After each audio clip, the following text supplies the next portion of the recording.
우리 하나님의 말씀 시편 148편입니다. 지금 146편부터 150편까지가 할렐루야 시편인데 오늘 이제 세 번째 148편이에요. 할렐루야 그러면 할렐루야가 여호와를 찬양하거든요.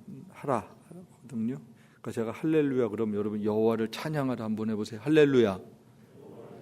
네, 그게 할렐루야 뜻이 할렐루야, 할렐루야, 여호와를 찬양하라. 시편에 쭉 지금 나오다가 마지막에 할렐루야, 할렐루야, 할렐루야로 시작하고 지금 할렐루야로 끝나는 시편들이거든요. 여호와를 찬양하라, 찬양한다, 누구를 높인다 그럴 때 늘 제가 그랬죠. 대상이 있다. 찬양을 받으시는 대상이 있고요. 그럼 그 대상이 왜 찬양을 받아야 되는가라는 거죠. 그리고 누가 찬양하는가, 시편 148편에 있는 말씀. 그리고 누가 상을 받아요. 그럼 상 받는 이유가 있어야 되죠. 뭐 잘해서 받든지 뭐 공을 세웠든지 다 분명한 이유가 있어요. 지금 여호와를 찬양하라 이 말씀 가운데 하나님이 찬양 받으셔야 되는 분이야라는 것을 배웠어요. 그러면 왜 그분이 찬양을 받으셔야 되지라는 거죠. 그리고 누가 찬양해야 하는가라는 거예요. 지금 이스라엘 백성들이 1차적으로 찬양해야 돼요. 왜냐하면 그들은 하나님과 언약 관계를 맺은 백성들이죠. 나는 그들이 하나님이 되고 그들은 내 백성이 되고 그 언약 관계예요. 그래서 그들이 1차적으로 지금 하나님을 찬양해야 돼요. 이스라엘 백성들은 하나님을 찬양하는 것을 조상들에게부터 배웠어요. 창조주 하나님, 노아 홍수 때 심판하셨던 하나님, 아브라함을 부르셨던 하나님, 아브라함, 이삭, 야곱, 요셉 때 애굽에 내려가고 애굽에서 모세로부터 하나님이 구원해 내시고 율법을 주시고 가나안 땅에 들어가게 하시고 이 땅을 우리 민족에게 주셔서 여기서 살게 하시고 사무엘을 통하여서 말씀하시고 계속해서 하나님의 사람들을 통하여서 끊임없이 말씀하셨던 그 하나님, 우리를 돌보시는 그 하나님, 그 하나님을 이스라엘 백성들은 찬양해야 됐어요. 그게 1차적으로 찬양을 해야 되는 대상들이에요. 그럼 2차적으로 누가 또 찬양해야 되냐 하면 이 구약 우리가 지금 예레미야서를 늘 보았는데 역사가 망했잖아요. 예레미야 때 열왕기 하로 이제 역사가 망했을 때 그 망해서부터 그럼 이스라엘 백성들은 성전도 없어지고 뭐 왕도 없고 포로로 다 잡혀갔는데 그들이 하나님을 어떻게 찬양해야 되는가라는 거예요. 포로 시대에 하나님을 어떻게 알 수 있을까? 하나님을 어떻게 배울 수 있을까? 그런데 놀랍게도 포로 시대에도 남겨져 있는 유대인들 가운데 하나님이 말씀을 주시고 포로로 잡혀갔던 그 이방 땅에서도 다니엘 같은 사람들을 보내셔서 그 시대가 이제 에스겔, 다니엘 이런 시대잖아요. 모르드게라든지 하나님을 경외하는 소수의 하나님의 백성들을 통해서 지속적으로 하나님은 말씀하시고 그들 가운데 하나님의 역사하시고 그들 가운데 내 백성들을 버리지 않으시는 하나님을 알려주시는 거예요. 그러면서 그 포로기 때에도 그 하나님에 대한 인식, 그리고 바벨론 포로 70년 이후에 돌아오게 하시는 그 하나님의 구원의 섭리를 깨달은 이후에 그들이 계속해서 선지서라든지 모세오경이라든지 선지서라든지 이런 말씀들을 그들이 계속해서 가지고 있는 거예요. 그러면서 그 말씀 1400년 전부터 한 400년까지 있었던 기록되어 있는 그 말씀들을 통하여서 유대인들은 하나님을 그 말씀을 통해서 알 수 있었어요. 그 하나님을 찬양해야 됐어요. 그 이후에 물론 구약 성경이 정경화되는 작업이 AD 90년경에 얌리아 종교회의를 통해서 성경 39권 구약 성경이 이것이 정경이다 라고 이야기를 하지만 그 이전에 이미 예수님께서도 말씀하셨고 모세 때부터 마지막 선지서 때까지 하나님이 말씀하셨던 것을 보면 그때가 다 구약 성경 전체에 대한 내용들이었거든요. 그러니까 예수님 때 이미 그러한 정경들이 유대인들 가운데 이미 회람되고 있었다. 그럼 그 말씀을 통하여서 이스라엘 백성들은 계속 하나님을 알았어야 되는 거예요. 바리새인들, 율법학자들, 서기관들은 성경 정말 잘 알았잖아요. 예수님을 안 믿은 것이지 성경을 모르진 않았어요. 그러니까 그들 나름대로의 해석을 가지고 있었던 나름대로의 유대적 신학 체계를 가지고 있었지만 그리스도의 약속에 대해 이해는 무지했죠. 어떻게 보면 그들은 하나님을 알지만 하나님을 찬양할 수 없는, 성경이 있었지만 하나님을 성경대로 믿을 수 없는 안타까운 모습들이 그들에게 있었죠. 그래서 그들이 하나님을 찬양했어야 됨에도 불구하고 찬양할 수 없었어요. 참 안타까운 일들이죠. 그럼 오늘 우리들에게 있어서의 찬양은 어떤 것이냐? 오늘 우리들이 이제 하나님을 찬양해야 되는, 그리스도 이후에 하나님의 성령으로 말미암아 믿음을 선물로 받은 사람들, 또 성경에 있는 약속들을 말씀으로 받은 사람들은 끊임없이 하나님을 찬양할 수 있어야 되는데, 어디에 기인해서 하나님을 찬양해야 되냐면 우리는 말씀에 근거한 하나님을 찬양할 수 있어야 합니다. 근데 대부분 어떠세요? 여러분 한번 보세요. 언제 여러분 찬양하세요? 기쁠 때 찬양하고요. 또 힘들고 어려울 때도 또 위로가 되는 찬양을 하면서 회복도 되고 위로도 얻어요. 물론 우리의 일상의 여러 가지 일들과 정황에 기인해서 우리가 하나님을 찬양할 수 있어요. 그런데 너무 그렇게 신앙생활을 하다 보면 우리의 신앙생활이 참 상황적이에요. 그러니까 이럴 때는 이렇고 저럴 때는 저렇고, 이게 너무 요동칠 때가 많다라는 거예요. 힘들면 힘든 찬양하고 기쁠 때는 감사 찬양하고, 이게 정해져 있어요. 그래서 내가 지금 굉장히 기쁜 일이 있어요. 그럼 기쁜 찬양하면 은혜가 돼요. 내가 되게 힘든데 누가 옆에서 기쁜 찬양하면 같이 기쁜 찬양이 안 되고 그 사람이 그냥 좀 그래요. 나는 힘들어 죽겠는데 지금 기쁨이 나와? 웃음이 나와? 그렇게 즐거워? 나는 속에서 울고 있는데 누가 기뻐하면 그 동조가 안 되는 거죠. 그래서 우리의 찬양은 지극히 우리의 감정과 우리의 생각에 제한적일 때가 참 많아요.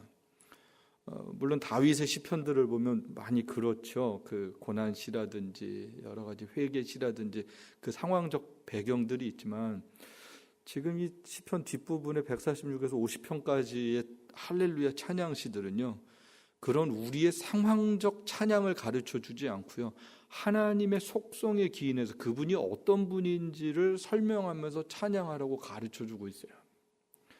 그래서 제가 이제 올 12월까지 시편을 우리가 다 끝나는데, 이 마지막 할렐루야 찬양 시편을 이렇게 보면서 우리가 정말 해야 될 찬양의 태도와 자세가 어떤 것인지를 다시 한번 생각해 보게 되는데, 그냥 하나님을 찬양하는 거예요. 하나님 이런 분이셔. 그러니까 하나님에 대해 인식하고 성경에 근거해서 아는 것만큼 우리의 찬양이 굉장히 건강한 찬양일 수 있어요. 정말로 하나님 앞에 바른 찬양을 할 수 있을 것 같아요. 어떻게 보면 그냥 주님의 높고 위대하심을 내 영혼이 찬양하네. 이거 우리의 감정이랑 상관없죠. 우리 형편이랑 상관없죠. 어디서든지 누구든지 할 수 있는 찬양이에요. 주님의 높고 위대하심을 내 영혼이 찬양하네. 그런 찬양을 우리가 늘 할 수 있을까라는 거죠. 146편에서는 전능하신 하나님 찬양했죠. 전능하신 하나님, 창조주 하나님을 찬양하는데, 사실 우리는 성경이 기록돼서 전능이라는 단어, 창조라는 단어를 알지만 우리가 실감할 수 없는 단어예요. 전능이 뭔지를 사실 우리는 잘 몰라요. 우리는 굉장히 유한하잖아요. 제한적이잖아요. 한계가 있잖아요. 우리의 지혜로 전능이라는 단어를 감히 사실 인식할 수 없어요. 근데 그 하나님을 찬양하는 거예요. 그럼 147편에서 그러죠. 별의 수요를 세신 하나님을 찬양하라. 이게 뭐 우리는 별자리 이름들을 붙이지만 그냥 만들어 놓은 거지, 그냥 하나님께서 있으라 하시니 있었던 것들이고. 근데 그 이름, 그 수요를 세시는 하나님, 그 하나님을 찬양하라. 이게 어떤 개념인지 여러분 이해가, 제가 그때 147편을 설교를 하고 별을 보려고 했는데 오레곤에는 별이 안 보이잖아요. 겨울에 구름이 많이 껴서. 가만히 생각을 해봤어요. 별자리들을 이렇게 보면서 측량이 안 되는 거예요. 측량이. 그러니까 우리가 측량할 수 없는 그 우주의 지으신 그 하나님을 찬양한다라는 게 그게 그냥 우리의 그 작은 감정이나 어설픈 고백으로 그렇게 흥얼거리듯이 외쳐서 할 수 있는 찬양의 대상이 아니다라는 거예요. 그 하나님이. 그러니까 우리 막 흥얼거리면서 하나님 찬양, 예, 그럴 수 있어요. 콧노래로도 할 수 있고 그냥 곡이 좋아서도 할 수 있고. 그런데 그러다가 정신을 잠깐 차리고 그냥 우주를 한번 보는 거예요. 자연을 한번 보는 거예요. 그리고 그 하나님을 다시 한번 그렇게 인식해 보는 거예요. 하나님 우리에게 주신 이성이라든지 감정, 우리의 모든 것을 종합해서 그 하나님을 한번 가만히 실감을 하면서 저분이 어떤 분이신가, 그 하나님 나에게 어떤 분이신가, 이 생각을 한번 해보는 거예요. 그 다음에 내가 드릴 수 있는 찬양이 어떤 건지를 한번 잠잠히 생각을 해보는 거예요. 그러면 그 찬양 받으실 대상이 그냥 우리의 기분 여하에 따라서 올려드릴 수 있는 찬양의 대상이 아니시다라는 거예요. 그러니까 그분의 정말 높음을 알고 그분의 크심을 알고 우리의 작음을 알 때 그때 비로소 우리가 하나님 앞에 합당한 찬양을 올려드릴 수 있을 것 같아요. 네, 물론 다 찬양이에요. 근데 그 하나님이 어떤 분이신지를 알고 하는 찬양은 어떻게 보면 아주 우리의 마음의 태도가 다른, 형식과 장르의 얘기가 아니라요, 우리 안에 있는 내재되어 있는 하나님을 향한 마음에 대한 말씀이에요. 그럼 어떤 하나님을 예배하고 찬양할 수 있는가? 그 별의 수요를 세신 하나님이 우리의 약함을 아시잖아요. 우리의 부족함을 아시잖아요. 우리를 돌아보신다라는 거거든요. 그러니까 그 전능하신 어마어마하신 분이 나를 돌아보세요. 내 눈물을 아세요. 내 아픔을 아세요. 예. 그럴 때 우리가 그 하나님 앞에 어떤 마음으로 나아갈 수 있을까? 그래서 하나님을 경외하는 자들을 하나님이 그 예배를 받으신다. 강한 자, 있는 자, 많은 자, 부요한 자들의 화려한 찬양을 기뻐 받으시는 게 아니라 그 하나님을 경외하는 자들의 찬양을 기뻐 받으신다는 게 147편이었잖아요. 그게 뭐예요? 하나님을 경외하는 게 뭐예요? 우리가 하나님을 영원히 의존할 수밖에 없습니다라는 것을 고백하는 거죠. 그분의 은혜가 아니면 내가 아무것도 할 수 없습니다. 오늘 찬양한 것처럼 정말 은혜 아니면 살아갈 수가 없습니다. 그분의 은혜 아니면, 그분의 용서 아니면, 그분이 나를 덮어주시지 않으면 하나님 내가 살 수 없습니다. 그렇죠. 하나님 우리 모르지 않으시잖아요. 우리 마음 아시잖아요. 우리 생각 아시잖아요. 우리의 삶을 아시잖아요. 그런데 우리를 보시고 받아주시는 거거든요. 뭐로 받아주시는 거예요? 그리스도의 은혜로, 그리스도의 십자가의 용서로 우리 받아주시는 거잖아요. 예, 사탄이 공격하잖아요. 네가 무슨 예수 믿는 사람이야? 네가 무슨 하나님의 백성이야? 그럴 때 예수님이 뭐라 그러시는 거예요? 아니야, 내가 그 죄를 용서해 줬어. 내가 저의 죄를 위해서 대신 십자가에서 그 모든 대가를 지불했어. 그 한마디 해주실 때 사탄이 더 이상 할 말이 없는 거죠. 의롭다고 하시는 이가 하나님이신 누가 감히 대적하고 송사하겠느냐. 그 은혜로 우리가 하나님 앞에 서 있는 거잖아요. 그러니까 그 은혜를 입은 사람들은 하나님을 늘 뭐 할 수밖에 없는 거예요? 경외할 수밖에 없는 거예요. 감사하고, 그 하나님이 너무 크시고 그 하나님이 너무 나에게 사랑을 베푸신 것을 내가 감당할 수 없고, 그리고 그 하나님 앞에 정말 내가 드릴 수 있는 게 아무것도 없네요.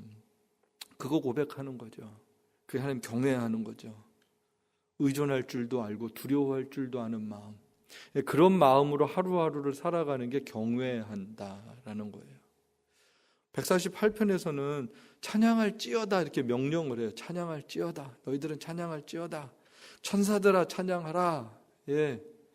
영적인 존재들에게도 명령을 하는 거예요. 천사들아 찬양을 하라. 영적인 것들아 찬양하라. 그러면서 3절에 누가 찬양하는 거예요? 해와 달아 찬양하며 광명한 별들아 찬양할지어다 이렇게 얘기를 해요. 저 이걸 무생물이 어떻게 찬양할 수 있을까? 여러분 생각해 보세요.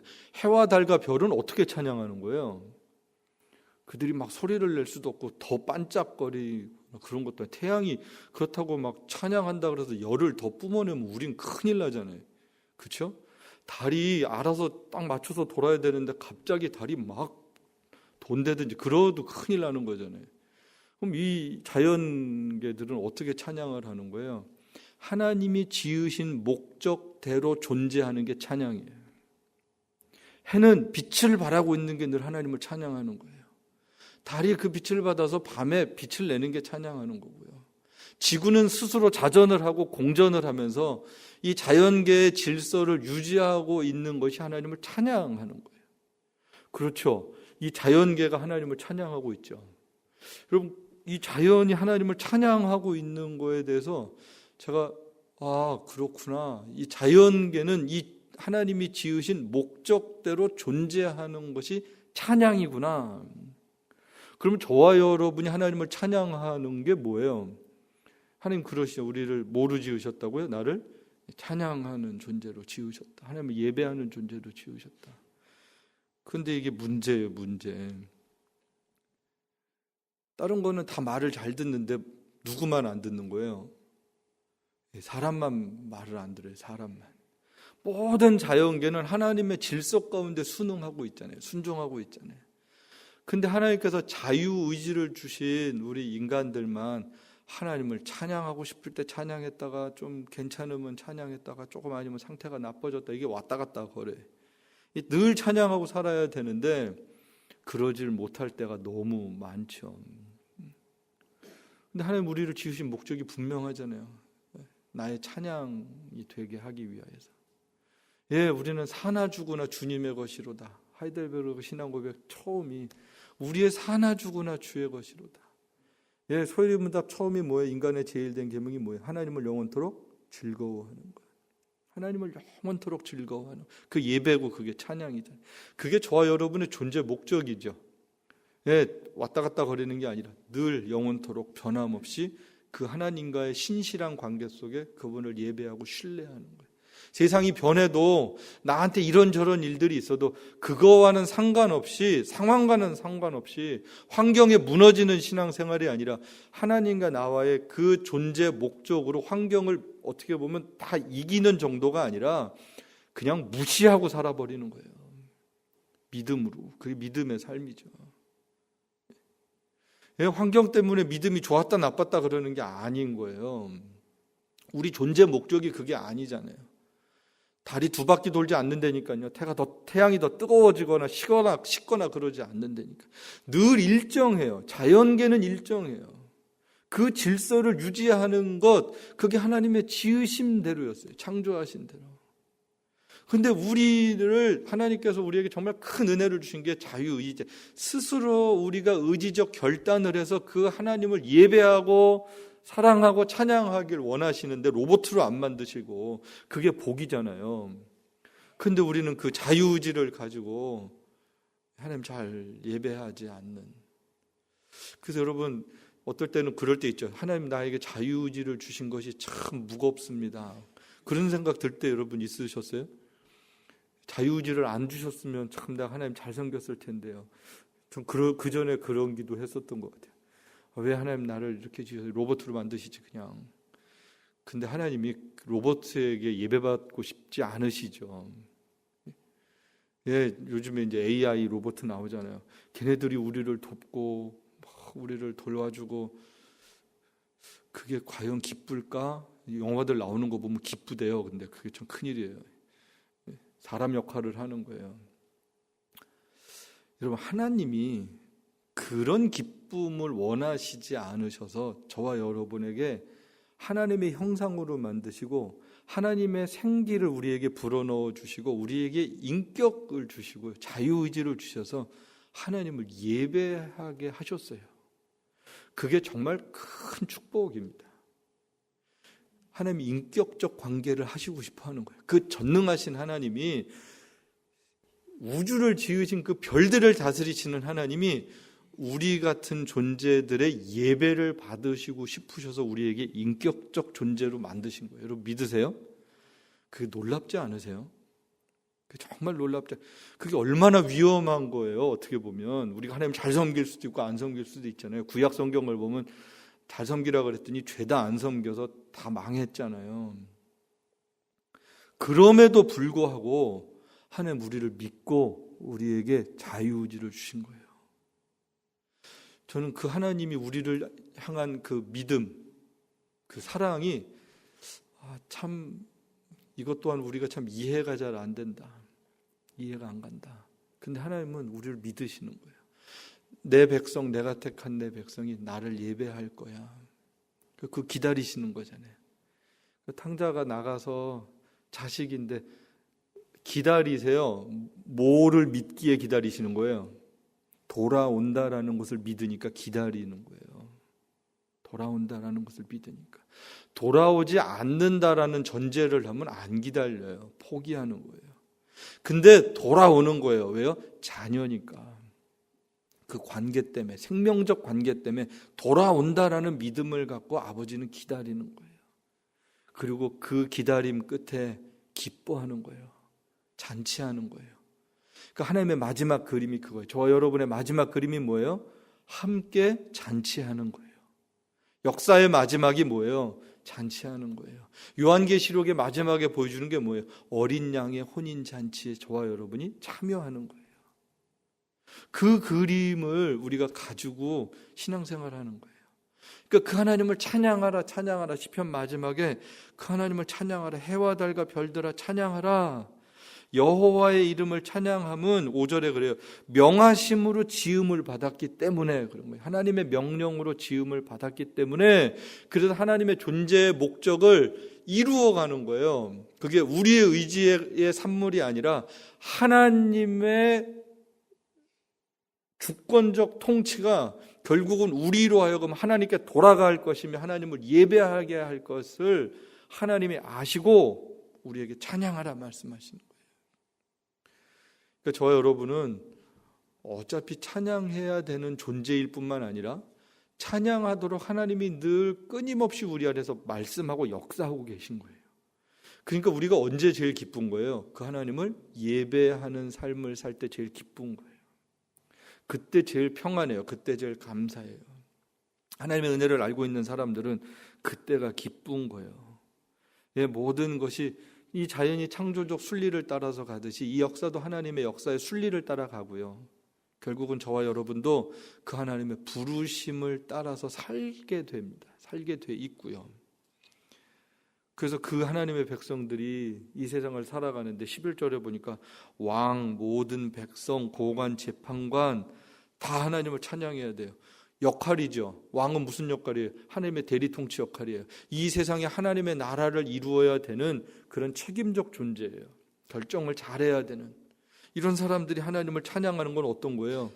정치를 잘하는 게 하나님을 찬양하는 거죠. 모든 백성들이 하나님을 찬양해요. 물론 제사를 드리고 제의를 통해서 하나님을 찬양하지만 그 백성들이 성실하게 사는 것, 정직하게 사는 것, 바르게 살아가는 삶, 자기의 자리를 잘 지키는 삶, 그 삶이 하나님을 찬양하는 거죠. 재판을 하는 사람들은 정직하게, 굳게 하지 않는 거예요. 어느 편을 드는 게 아니에요. 바르게 하는 거예요. 그게 성경에서 가르쳐주는.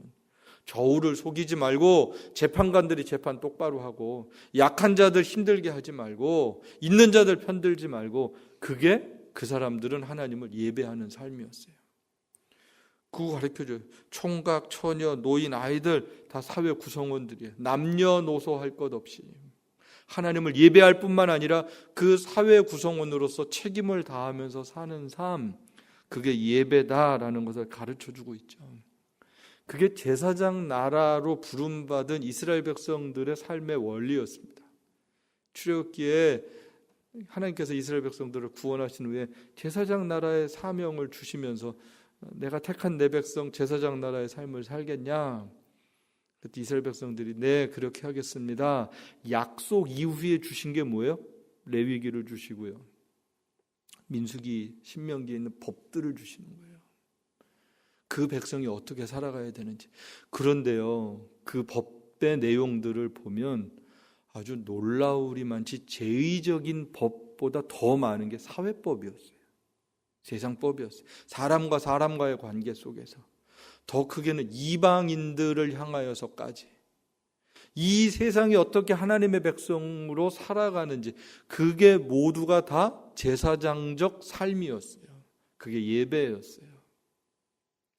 그래서 다시 보는 이런 하나님의 큰 그림을 가지고 다시 보는 레위기, 다시 보는 민수기, 다시 보는 신명기, 다시 보는 출애굽기를 보면, 여러분 한번 이렇게 이제 다시들 한번 집에 가서 성경들을 이제 또 보실 때 한번 보세요. 하나님이 구원받은 하나님의 백성들이 어떻게 이 세상에서 살라고 말씀하시나, 그리고 그게 예배라면 그 예배의 삶이 구체적으로 어떻게 나타나는가.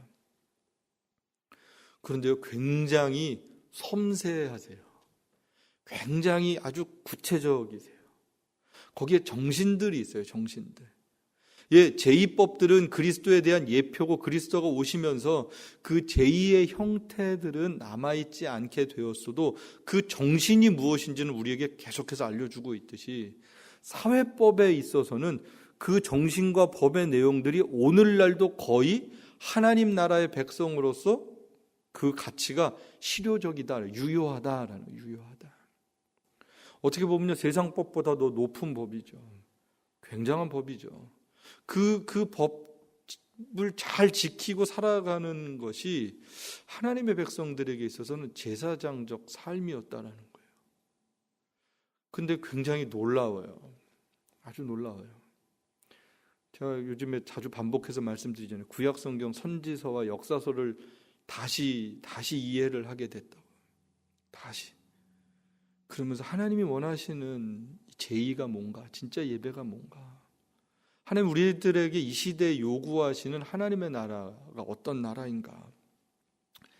그 하나님을 잘 안다라는 것은, 그 하나님을 예배한다라는 것은, 사실은 그 구원받은 이후에 이렇게 예배에 감격 와서 찬양하고 구원 하나님을 예배하는 것과 함께 우리의 일상의 삶에 어떻게 제사가 드려져야 되나, 이거에 대한 고민이 정말 큰 거예요. 정말. 그래서 음악을 통해서뿐만 아니라, 이렇게 예배 형식을 통해서뿐만 아니라, 어떻게 내 삶이 예배가 되고 제사가 되고 하나님 나라가 될 수 있을까? 저는 이제 목회자니까, 목사니까, 목사는 어떻게 하나님을 예배해야 되는가?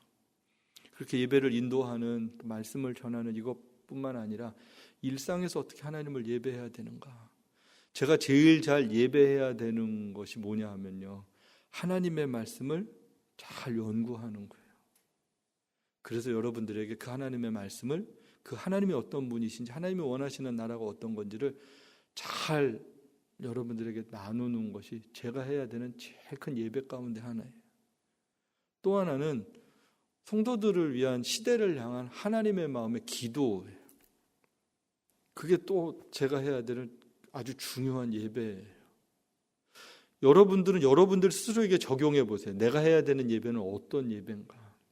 내가 드려야 되는 예배는 어떤 예배인가? 어떻게 하나님을 예배해야 되는가?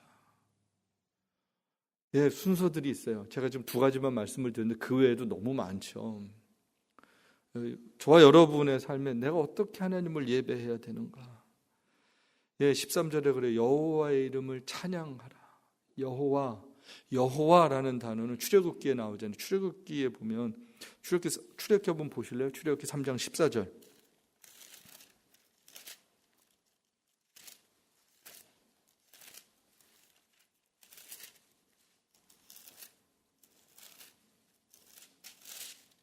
출애굽기 3장 14절에 있는 말씀,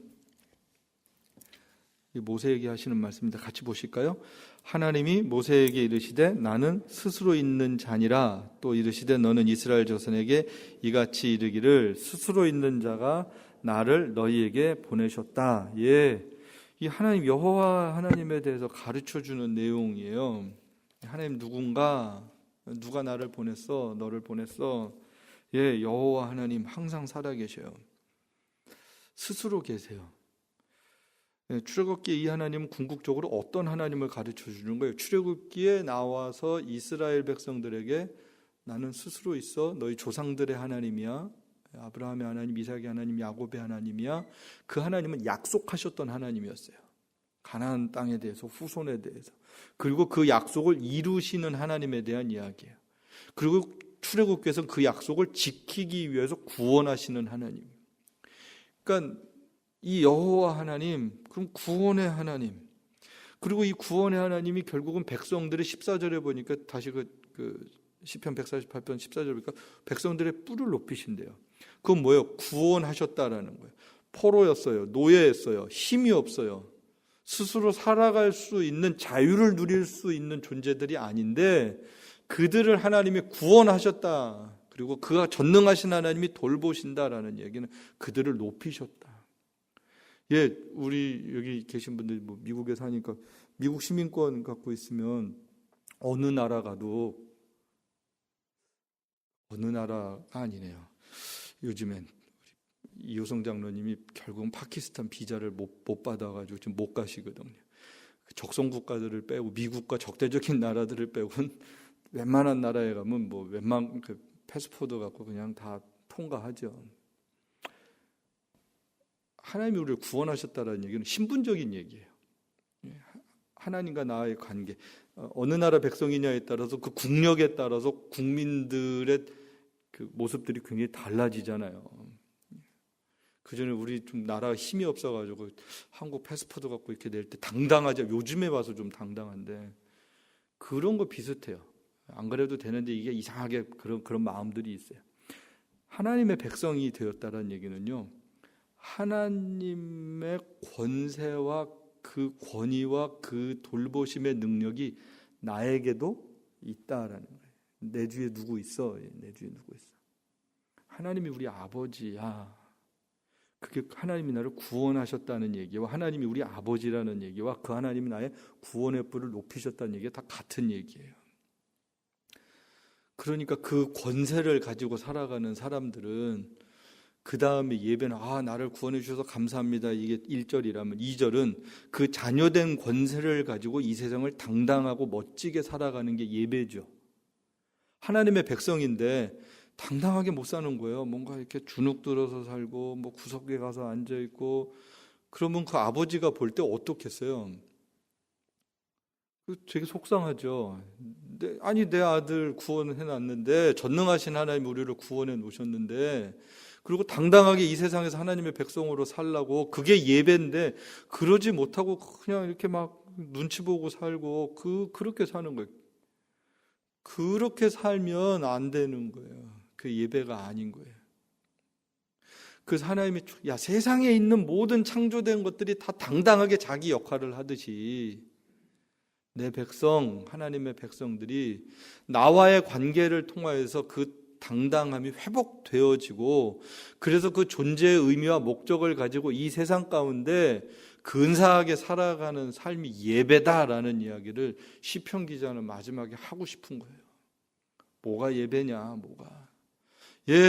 지음 받은 대로 존재하는 게 예배예요.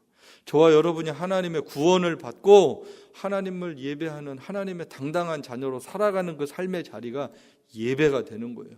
뭘 해야지 예배가 아니라 그 존재를 의식하고 살아가면 그 살아가는 삶의 자리가 다 멋지고 근사해야 되는 거죠. 여러분 그런 예배자가 되고 싶지 않으세요? 그렇게 하나님을 여호와를 찬양하라 그러고 싶지 않으세요? 그냥 그 하는 일이 너무 근사해서 그 사람이 너무 괜찮은 거죠. 멋있는 거예요. 외모나 이런 게 아니라 그 사람이 살아가는 그 삶의 모습이 너무 멋있는 거예요. 잠언도 얘기하잖아요. 자기 일에 근실한 사람을 보겠느냐. 저는 왕 앞에 설 것이요. 그 당당함이잖아요. 최선을 다하는 삶, 멋진 삶, 하나님의 백성으로 자기 일에 최선을 다해서 살아가는 삶, 그게 예배예요. 예배. 그래서 저와 여러분이 어디서든지 하나님께서 우리를 지으셔서 이렇게 심으신 곳이 있잖아요. 직장이고 일터고 가정이고 거기서 내가 하나님의 사람으로 당당하게 서 있는 거예요. 하나님의 마음으로 최선을 다하는 거예요. 하나님의 마음으로 사람들을 대하는 거예요. 예수님이 내 안에 계셔서 내가 예수님의 사람으로 직장에서 일하고 가정에서 일도 하고 사람들을 만나고 어디서든지 있고 그러면 예수님이 하시니까 얼마나 잘하시겠어요. 능력에 대한 게 아니라 태도에 대한 거예요. 예수님이 사람을 만나시면 어떻게 만나시겠어요? 예수님이 연약한 사람을 만나시면 어떻게 만나시겠어요? 예수님이 상처받은 사람을 만나면 어떻게 만나시겠어요? 예수님이 힘들어하는 사람 만나면 어떻게 만드시겠어요?